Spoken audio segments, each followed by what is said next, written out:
Pwede naman pala sa bahay gumawa. Madali pa at sulit. Satisfied na naman ang cravings ko. Masarap at nakakabusog lalo na pag may kanin na kasama. Subukan nyo rin para busog tayong lahat. 6 na pirasong manok. Pat dry lang natin, no? Yan, oh. Lagay natin sa malinis na bowl. Ibabad natin sa minced na bawang, asin, paminta, curry powder, at seasoning pang padagdag lasa lang. Malinis ang kamay ko, lamasin natin. Pag ganito na lamas na, takpan lang natin. At ilagay natin to sa ref ng mga 1 oras para safe. Habang binababad natin yung manok, magpainit na tayo ng mantika. Ito na binabad ko ata ng mga 1 oras.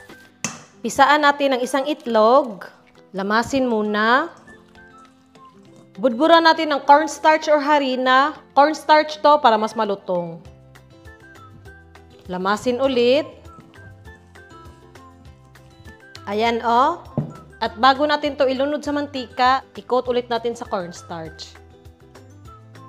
Tapos itaktak at i-fry na natin sa mainit na mantika.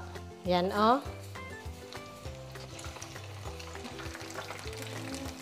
Tapos, pag medyo brown na, baliktarin. Yan,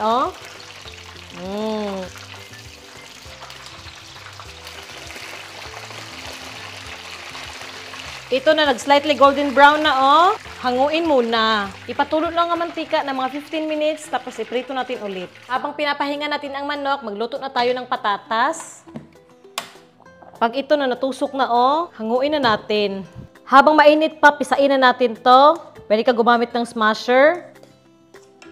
Yan, nadurog ko na, Timplahan natin to ng asin, paminta, unsalted butter or margarine. Haluin muna hanggang matunaw yung butter. Tapos, unti-unting buhusan ng gatas para maging creamy. Fresh milk or Eva, pwede.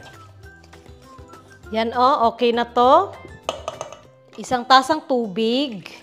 Kalahating beef cube, paminta, konting toyo pang pakulay, 1 kutsarang cornstarch, haluin ng mabuti.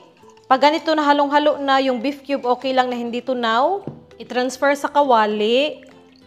Yan. Buksan ang apoy sa mahina lang. Haluin natin paminsan-minsan hanggang lumapot. Ayan, sobrang bilis lang ng gravy. Okay na to, mas lalapot pa to mamaya pag medyo malamig na. Patayin na yung apoy. Nilinisan ko lang, no? Painitin ulit natin tong mantika sa malakas na apoy. At iprito na ulit natin to, no? Sa mga 3 minuto lang, para sure lang tayo na luto at mas malutong. Very atsyop na talaga to, no?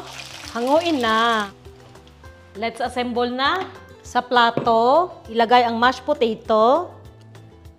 Yan. Buhusan ng gravy. Yan, grabe na des. Tapos lagyan natin ng manok.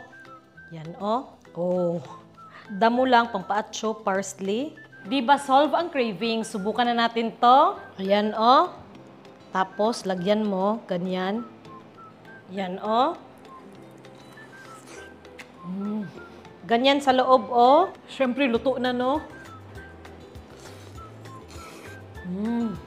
Sobrang sarap, no?